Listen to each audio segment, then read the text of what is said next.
선량한 마음으로 주님을 생각하고 순수한 마음으로 그분을 찾아라. 성부와 성자와 성령의 이름으로 아멘. 주님, 이제 주님을 만나려 합니다. 당신의 말씀을 들려주시고 당신의 말씀을 보여주시고 당신의 말씀을 만지게 해주십시오. 저를 보시는 주님의 기쁨을 느끼게 해주십시오. 저와의 만남을 기뻐하시는 우리 주 예수 그리스도를 통하여 비나이다. 아멘. 너는 내가 어찌하여 너를 찾아왔는지 아느냐. 다니엘 10장. 페르시아 왕 고레스 제3년에 일명 벨트사살이라고도 하는 다니엘은 계시를 받아 틀림없이 큰 싸움이 일어나리라는 것을 알게 되었다. 그는 환상을 보고 그 뜻을 분명하게 깨달았다. 그때 나 다니엘은 3주간 동안 고행을 하고 있었다. 맛있는 음식을 먹지 않았고 고기나 포도주도 입에 대지 않았으며 머리에는 기름을 바르지 않은 채 예정된 3주간을 채웠다. 때는 정월 24일 내가 티그리스 큰 강가에 서서 바라보니 한 사람이 모시옷을 입고 순금띠를 띠고 있었다. 몸은 감람석 같았고 얼굴은 번갯불처럼 빛났으며 눈은 등불 같았고 팔다리는 노새처럼 윤이 났으며 음성은 무사람이 아우성치는 것 같았다. 같이 있던 사람들은 그 모습을 쳐다보지도 못하고 겁이 나서 달아나 숨었지만 나 다니엘은 그 모습을 바라보고 있었다. 혼자 남아서 그 장엄한 모습을 보다가 나는 사색이 되었다. 맥이 빠져 꼼짝할 수 없게 되었다. 그러는데 음성이 들려왔다. 그 음성을 듣고 나는 그만 정신을 잃고 땅에 쓰러졌다. 누군가 흔들어 깨우기에 손으로 땅을 짚으며 무릎을 꿇고 일어나 앉으니 그가 말하는 것이었다. 다니엘아, 너 하느님께서 귀엽게 보아주시는 사람아, 내가 일러주는 말을 듣고 깨달아라. 나는 너에게 가보라시는 명령을 받고 이렇게 왔다. 일어서라. 내가 그 소리를 듣고 떨면서 일어서자 그는 말했다. 다니엘아, 두려워 말아라. 네가 알고 싶은 일이 있어서 네 하느님 앞에서 고행을 시작하던 그 첫날 하느님께서는 이미 내 기도를 들으시고 대답을 내리셨다. 그 대답을 가지고 내가 너를 찾아온 것이다. 이리로 오는 길에 나는 페르시아 후국신에게 길이 막혀 21일이나 지체해 있었다. 마침 7 수호신 가운데 한 분인 미가엘이 도우러 왔기에 나는 그를 거기 남겨두어 페르시아 후국신과 겨루게 하고는 너의 결례가 훗날에 당할 일을 일러주려고 왔다. 또 그때 이를 환상으로 보여줄 것도 있다. 그의 말을 들으며 나는 아무 말도 못하고 땅에 엎드려 있었다. 그런데 사람처럼 생긴 이가 내 입술에 손을 대자 입이 열려 나는 앞에 서 있는 그분에게 말을 건네었다. 장군님, 소인은 이 환상을 보고 너무 충격을 받아 맥이 모두 빠져버렸습니다. 소인은 기운이 지나고 숨이 막혀 장군님과 이야기할 힘조차 없습니다. 사람처럼 생긴 그분이 다시 나에게 손을 내며 힘을 내라고 하였다. 하느님의 사랑을 받는 사람아, 안심하여라. 두려워 말고 힘을 내어라. 힘을 내어라. 그 말을 듣고 나는 힘을 얻어 말했다. 장군님, 이제 힘을 얻었으니 말씀하십시오. 그러자 그가 말했다. 너는 내가 어찌하여 너를 찾아왔는지 아느냐. 나는 이제 곧 페르시아의 호국신과 싸워야 한다. 그리고 돌아서면 그리스 호국신이 달려들 것이다. 나는 반드시 이루어질 일을 기록한 책에 있는 것을 너에게 일러준다. 그들과 대항하는데 지금은 너희의 수호신 미가엘 외에 나를 도울 이가 없다. 다니엘 11장. 그만은 나에게 힘이 되어 나를 도와줄 것이다. 이제 나는 반드시 이루어질 일을 알려주겠다. 페르시아에는 앞으로 새 임금이 일어날 것이다. 넷째 임금은 어느 임금보다도 훨씬 부요해질 것이다. 이렇게 부요해지고 힘이 강해지면 그는 모든 사람을 동원하여 그리스를 칠 것이다. 그렇지만 그리스에는 용감한 왕이 일어나 큰 나라를 이루어 다스리며 만사를 마음대로 할 것이다. 그러다가 이 신은 국가도 무너지고 천하는 네 나라로 갈라져 그의 후손 아닌 다른 사람들의 손에 넘어갈 것이다. 그의 통치가 끝난 다음 나라는 전과 같지 않을 것이다. 그 가운데서 남쪽을 차지한 왕이 득세하리라. 그러나 그의 장군들 가운데 왕보다도 더 힘있는 자가 일어나 왕보다도 훨씬 큰 나라를 다스리게 될 것이다. 몇 해가 지나면 그들은 서로 우호조약을 맺고 남쪽 나라 공주가 북쪽 나라 왕비로 들어와 서로 가까워질 것이다. 그러나 그 왕비는 세력을 유지하지 못하고 그의 친자식도 그 자리를 지키지 못할 것이다. 왕비는 왕과 왕자와 시종들과 함께 적의 손에 넘어가고 말 것이다. 그 무렵 그의 친정 조카가 왕위에 올라 북쪽 나라 진영으로 쳐들어와 왕도의 요새를 쳐서 승리를 거둘 것이다. 그리고 그들이 모시는 신들을 우상과 금, 은으로 만든 귀중한 그릇들과 함께 에집트로 거두어 간 다음 얼마 동안은 북국 왕을 괴롭히지 않고 내버려 둘 것이다. 그 뒤에 북국 왕이 도리어 남쪽 나라를 공격하고 나서 제 나라로 돌아갈 것이다. 그러나 그 아들 때에 가서 다시 전쟁 준비를 서둘러 대군을 모아서 물밀듯 쳐내려갈 것이다. 이렇게 다시 공격할 때는 왕도 요새까지 밀고 들어가겠지만 남국 왕은 화가 나서 출동하여 북국 왕과 싸워 대군을 이끌고 온 북국 왕을 쳐부술 것이다. 남국 왕은 의기양양하여 적군 수만 명을 죽이겠지만 그의 힘은 그대로 지탱되지 못할 것이다. 북국 왕은 처음보다 더 많은 군인을 다시 동원해 두었다가 몇 해가 지나면 막강한 보병과 기병을 이끌고 쳐내려갈 것이다. 그동안 남국 왕에게 반기를 들은 세력이 많아질 것이다. 너의 결의 가운데서도 극렬분자들은 하늘이 보여주신 대로 되는 줄 알고 들고 일어나겠지만 모두 실패할 것이다. 북국 왕은 쳐내려가서 그 견고한 성을 포위하여 점령할 것이다. 남쪽은 힘이 모자라 버티지 못할 것이다. 정예부대도 힘이 꺾여 대항하지 못할 것이다. 북국 왕은 아무런 저항도 받지 않고 마구 횡포를 불릴 것이다. 그는 영광스러운 나라에 주둔하면서 아무 것이나 닥치는 대로 수중에 넣을 것이다. 그는 남국 왕의 전 영토를 점령할 마음으로 화친하려는 것처럼 꾸며 젊은 여인을 남국 왕에게 보내어 남쪽 나라를 멸망시키려고 할 것이다. 그러나 뜻대로 되지 않을 것이다. 그래서 그는 해안지대로 발길을 돌려 많은 나라를 점령할 것이다. 그러나 한 장군이 나타나 다시는 행패를 부리지 못하도록 그를 꺾어버릴 것이다. 그는 자기 나라 요새로 피하려고 발길을 돌리다가 실패한 채 영원히 망하고 말 것이다. 그의 후계자는 세금 징수원을 전국에 보내어 돈을 모아들이게 하겠지만 며칠 안 가서 쥐도 새도 모르게 죽고 말 것이다.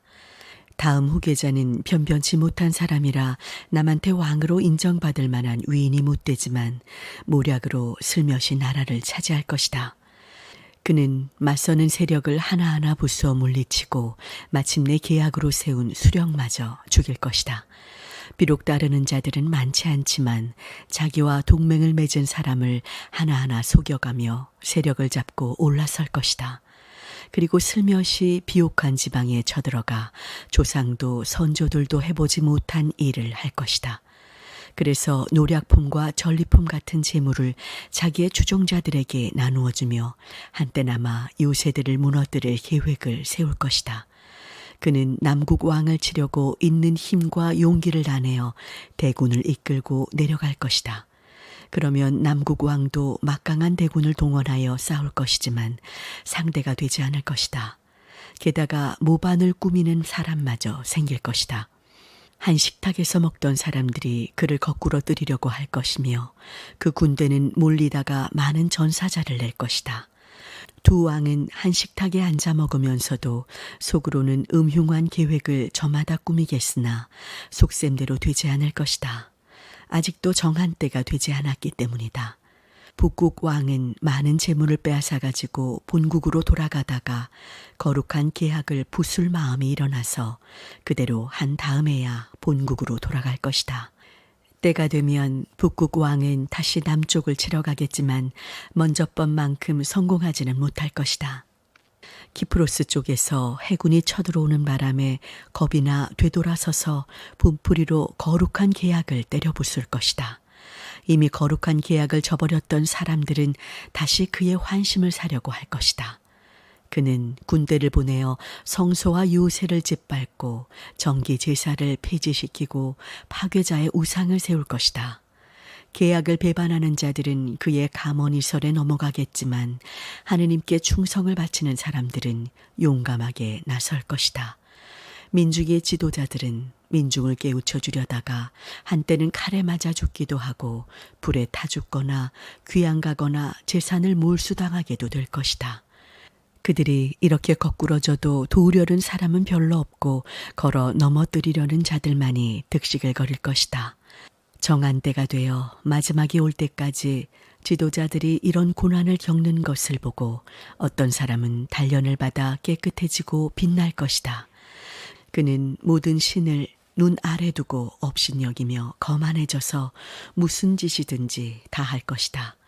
지극히 높으신 하느님마저 업신여기고 큰 소리를 치며 멋대로 굴다가 마침내는 하느님의 진노를 받아 망할 것이다.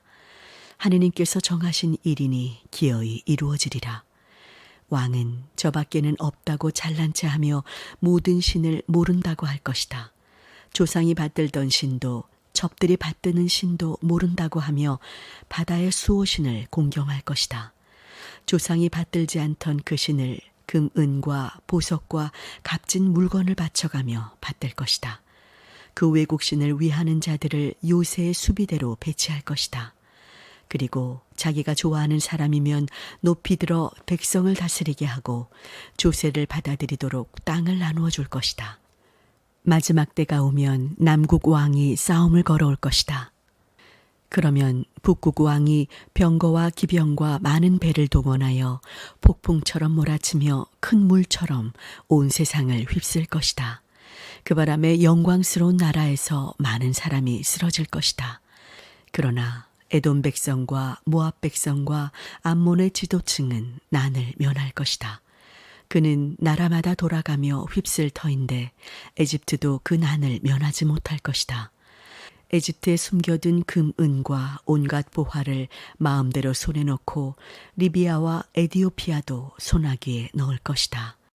그러다가 동쪽과 북쪽에서 두려운 풍문이 들려오면 화가 나서 돌아가며 사람들을 마구 잡아 죽일 것이다. 그는 영광스러운 거룩한 산과 지중해 사이에 왕이 머무를 천막을 쳤다가 거기에서 마지막 날을 맞이할 터인데 그를 도와줄 사람은 하나도 없을 것이다. 다니엘 12장. 그때에 미가엘이 내 결례를 지켜주려고 나설 것이다. 나라가 생긴 이래 일찍이 없었던 어려운 때가 올 것이다. 그런 때라도 내 결례 중에서 이 책에 기록된 사람만은 난을 면할 것이다. 티끌로 돌아갔던 대중이 잠에서 깨어나 영원히 사는 이가 있는가 하면 영원한 모욕과 수치를 받을 사람도 있으리라. 슬기로운 지도자들은 밝은 하늘처럼 빛날 것이다. 대중을 바로 이끈 지도자들은 별처럼 길이길이 빛날 것이다. 너 다니엘아, 이 말씀을 비밀에 붙여 마지막 그때가 오기까지 이 책을 봉해 두어라. 많은 사람들이 읽고 깨쳐 잘 알게 되는 날이 올 것이다. 그러나 갈팡질팡하는 사람도 많을 것이다. 나 다니엘이 바라보니 다른 두 분이 서 있는데 한 분은 강 이쪽에 또 한 분은 강 저쪽에 서 있었다. 그중 한 분이 모시옷을 입고 강물 위쪽에 서 있는 다른 분에게 물었다. 언제쯤 마지막 때가 와서 이런 놀라운 일이 일어날 것입니까? 모시옷을 입고 강물 위쪽에 서 있던 분이 두 손을 하늘로 쳐들고는 영원히 살아계시는 이를 두고 맹세하는 말이 들렸다.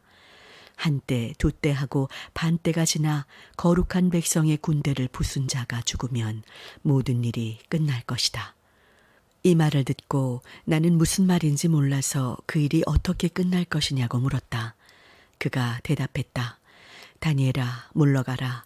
이 말씀은 마지막 때가 오기까지 봉한 채 비밀에 붙여질 것이다. 그동안 많은 사람들이 단련을 받아 깨끗해져서 빛날 것이다. 악한 사람들은 끝내 눈이 열리지 않아 악한 짓을 계속하겠지만 슬기로운 지도자들은 눈이 열려 환하게 알 것이다. 정기 제사가 폐지되고 파괴자의 우상이 선 다음 1290일이 지나야 끝이 온다. 1335일을 기다리며 버티는 사람은 복된 사람이다. 그러니 그만 가서 쉬어라. 세상 끝날에 너는 일어나 한 몫을 차지하게 될 것이다. 다니엘 13장. 바빌론에 요야킴이라는 사람이 살고 있었다. 그는 힐키야의 딸 수산나와 결혼하였는데 수산나는 그 용모가 아름답고 하느님을 공경하며 사는 여자였다. 수산나의 양친이 대단히 훌륭한 사람들이어서 그 딸을 모세의 율법에 따라 잘 키웠던 것이다. 한편 요야킴은 큰 부자로서 자기 집에 넓은 정원을 가지고 있었다. 그는 누구보다도 큰 존경을 받는 사람이었기 때문에 많은 유다 사람들이 자주 그를 찾아오곤 하였다. 그런데 그 해에 두 노인이 백성 가운데서 재판관으로 뽑혔다. 백성의 지도자로 자처하는 원로들과 재판관들을 통하여 악이 바빌론에 들어왔다. 라는 주님의 말씀은 바로 이 자들을 두고 하신 말씀이었다. 이 두 사람은 자주 요야킴의 집을 드나들었으며 소송거리가 있는 사람들은 누구나 그곳으로 그들을 찾아갔다. 사람들이 모두 다녀간 다음 오정 때가 되면 수산나는 자기 남편의 정원을 거닐곤 하였다. 정원에서 산책하는 수산나를 매일 눈여겨본 그 두 노인은 수산나에게 음욕을 품기 시작하였다. 그들은 하늘 무서운 것도 모르고 정당한 판단을 할 수 없을 만큼 이성을 잃어버리게 되었다. 이 두 사람은 같은 욕정에 불타면서도 서로 내색을 하지 않았다. 수산나와 정을 통하고 싶다는 말을 털어놓기가 몹시 부끄러웠기 때문이다. 그러나 그들은 여전히 매일 그 여자를 보려고 애썼다. 그러다가 어느 날 그들은 이제 점심때가 되었으니 집으로 돌아가세 라고 말하고 헤어져 각기 다른 방향으로 떠났다. 그러나 그 두 사람은 제각기 가던 길을 되돌아와서 다시 마주치게 되었다. 그들은 서로 돌아온 이유를 묻게 되어 마침내 그들의 음욕을 고백하고는 수산나가 혼자 있을 때에 기습할 기회를 찾기로 하였다. 그래서 그들은 좋은 때가 오기만을 기다리고 있었다. 그런데 어느 날 수산나가 젊은 하녀 둘만을 데리고 여느 때와 마찬가지로 정원에 나타났다. 그날은 몹시 더워서 수산나는 정원에서 목욕을 하려고 하였다. 거기에는 숨어서 수산나를 엿보고 있는 그 두 노인들 외에는 아무도 없었다. 수산나는 하녀들에게 기름과 향유를 가져오고 자기가 목욕하는 동안 정원 문을 닫아 걸라고 일렀다.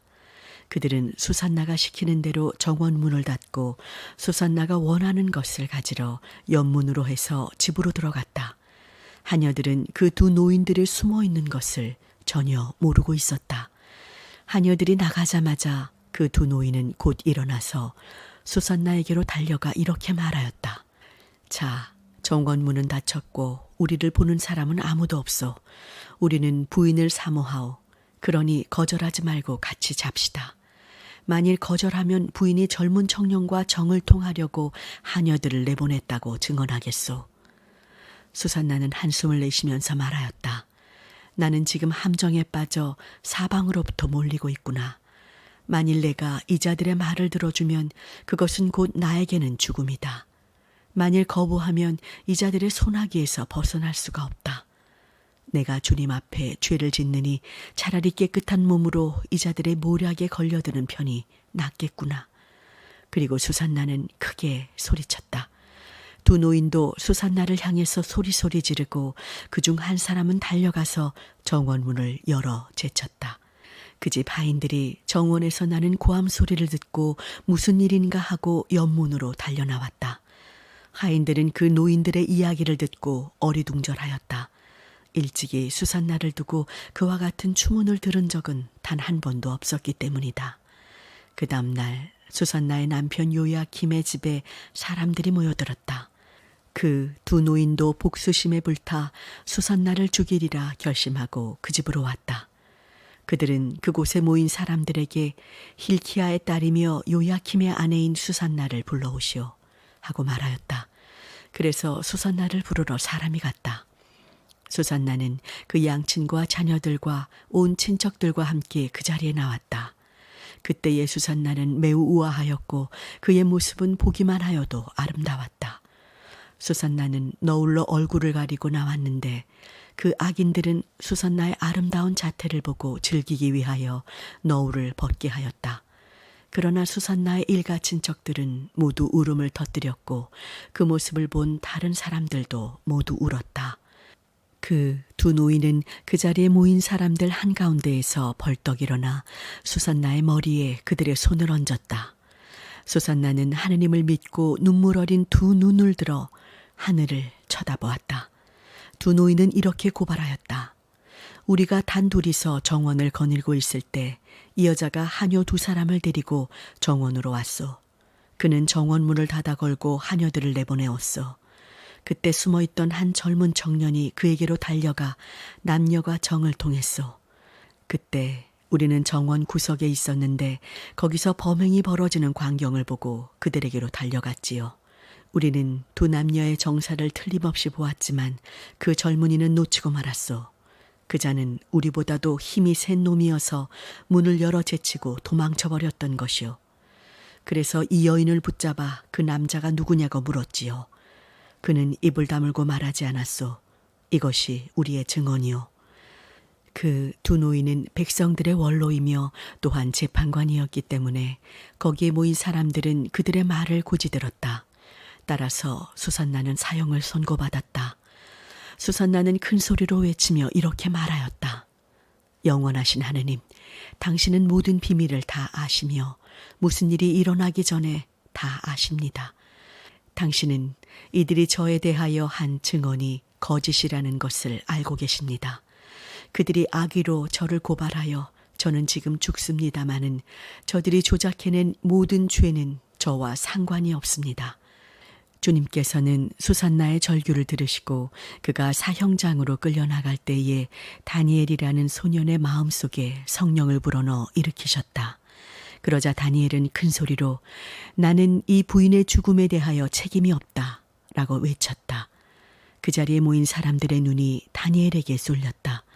그리고 그들은 그 말이 무슨 소리냐 하고 물었다. 다니엘은 군중들 한가운데 서서 이렇게 말하였다. 이스라엘의 피를 받은 여러분이 이렇게 우둔할 수가 있겠습니까? 신문하지도 않고 확증도 없이 이스라엘의 한 여자를 처단할 수 있겠습니까? 모두 재판하던 장소로 돌아가십시오. 이 자들이 수산나에 대하여 모함하려고 한 증언은 모두 거짓말입니다. 사람들은 모두 급히 되돌아갔다. 원로들이 다니엘에게 말하였다. 자, 하느님께서 너에게 원로 자격을 주셨으니 우리와 함께 앉아서 내 생각을 말해보아라. 다니엘은 저들을 신문하고 싶으니 두 노인을 따로 떼어 놓으십시오 하고 대답하였다. 사람들이 그 두 노인을 따로 떼어 놓자 다니엘은 그중 한 사람을 불러서 이렇게 신문하였다.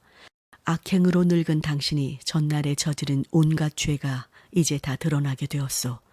당신은 불의한 재판을 하여 죄 없는 사람을 처벌하고 죄 있는 사람을 놓아주었소. 무죄하고 의로운 사람을 죽이지 말라고 말씀하시지 않았소. 자, 그러면 당신이 분명히 보았다니 그 두 사람이 어느 나무 밑에서 정을 통했소. 말해보시오. 그 노인은 아카시아 나무라고 대답하였다. 다니엘이 말하였다. 당신이 한 거짓말 때문에 당신이 걸려들었소. 하느님의 심판이 천사에게 전달되었소. 이제 곧 당신은 두 동강이가 날 것이오. 다니엘은 그 노인을 물러가게 하고 다른 노인을 불러들여 신문하였다. 당신은 유다 민족이 아니고 가나안 족속이요. 당신은 미모에 홀려서 정욕 때문에 당신 마음이 빗나갔소.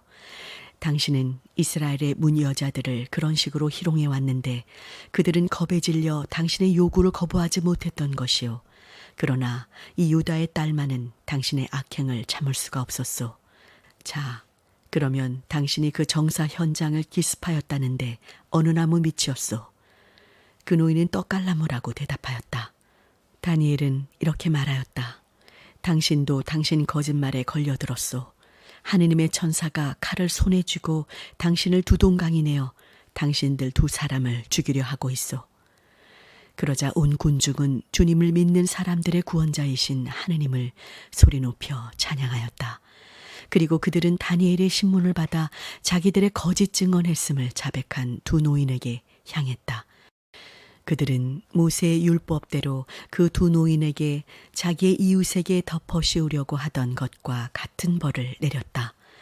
그날 두 노인은 사형을 당하고 죄 없는 한 여자는 목숨을 건졌다.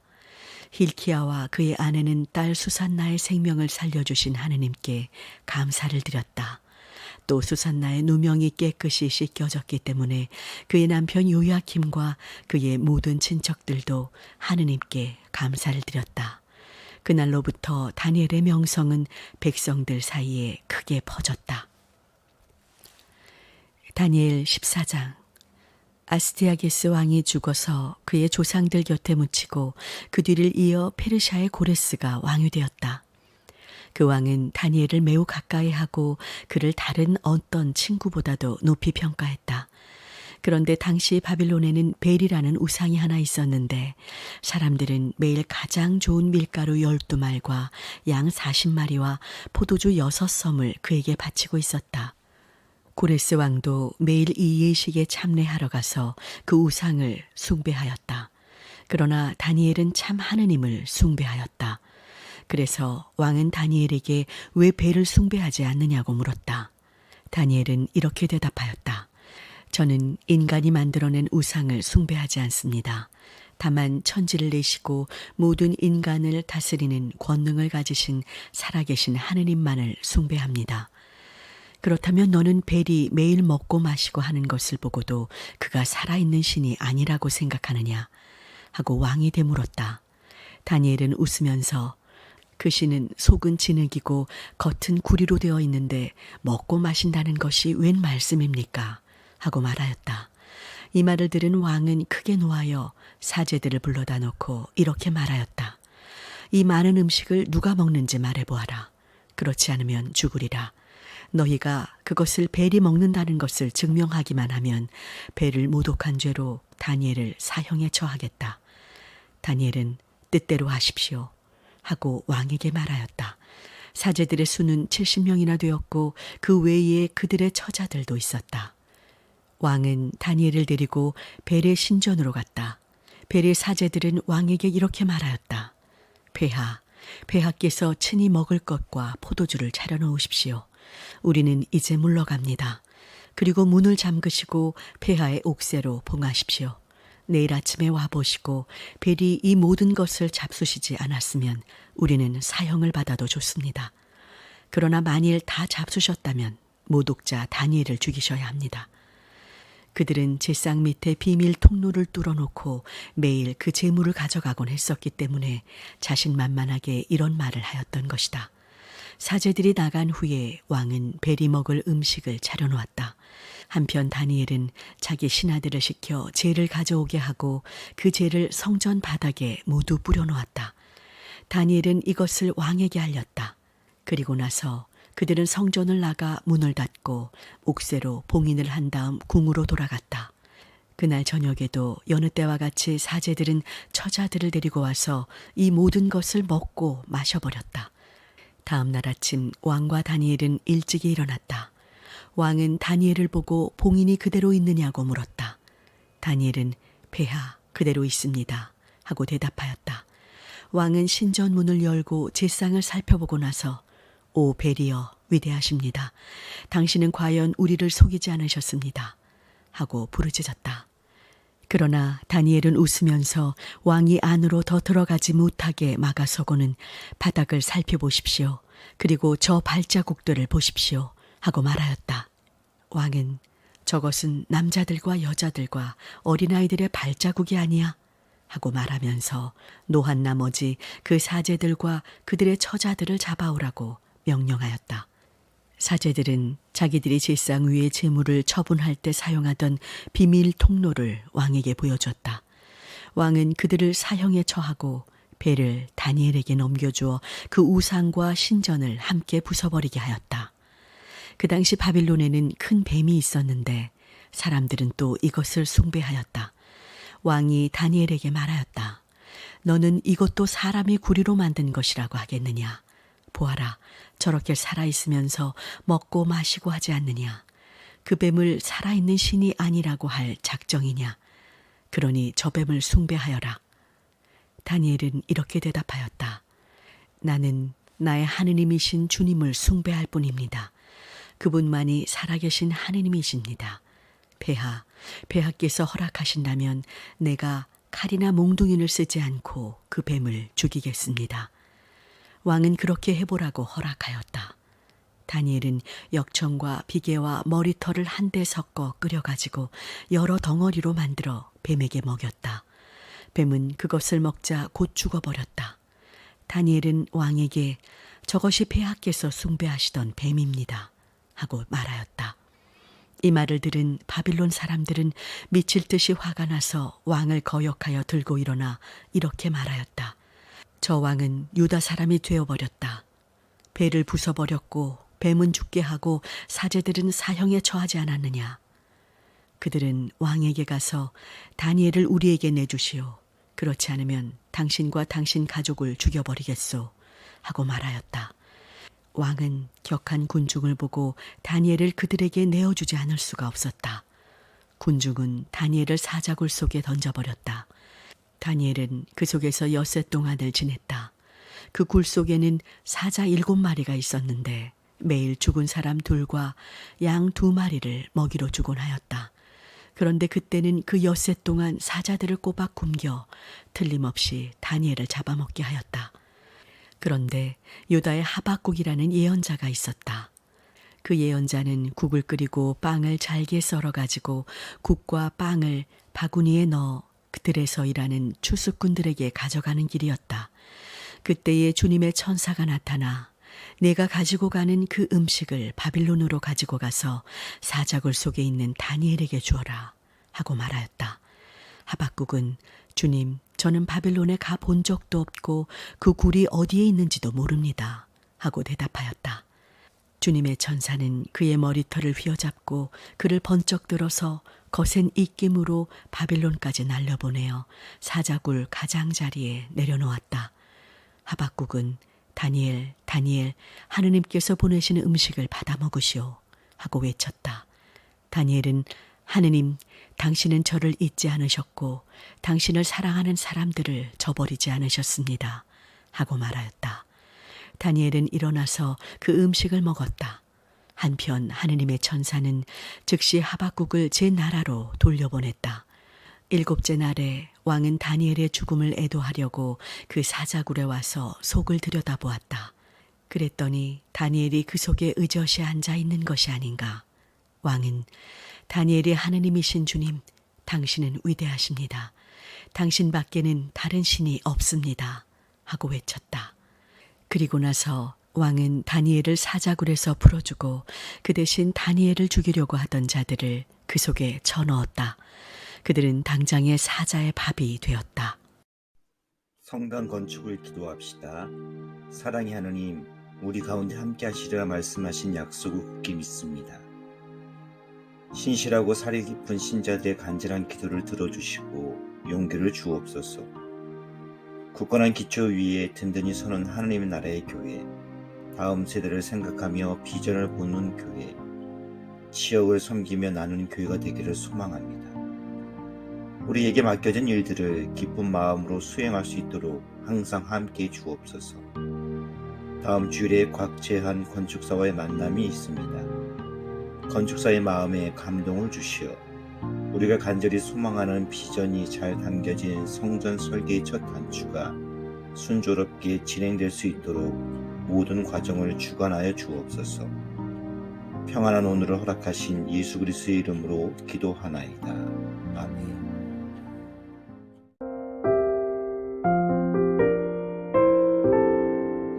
나의 안에 거하라. 나는 내 하나님이니 모든 환난 가운데 너 너를 지키는 자라. 두려워하지 말라. 내가 널 도와주리니. 놀라지 말라. 내 손 잡아주리라. 나의 안에 거하라. 나는 내 하나님이니. 모든 환난 가운데 너를 지키는 자라. 두려워하지 말라. 내가 널 도와주리니. 놀라지 말라. 내 손 잡아주리라. 내가 너를 지명하여 불렀나니 너는 내 것이라. 내 것이라. 너의 하나님이라. 내가 너를 보배롭고 존귀하게 여기노라. 너를 사랑하는 내 여호와라.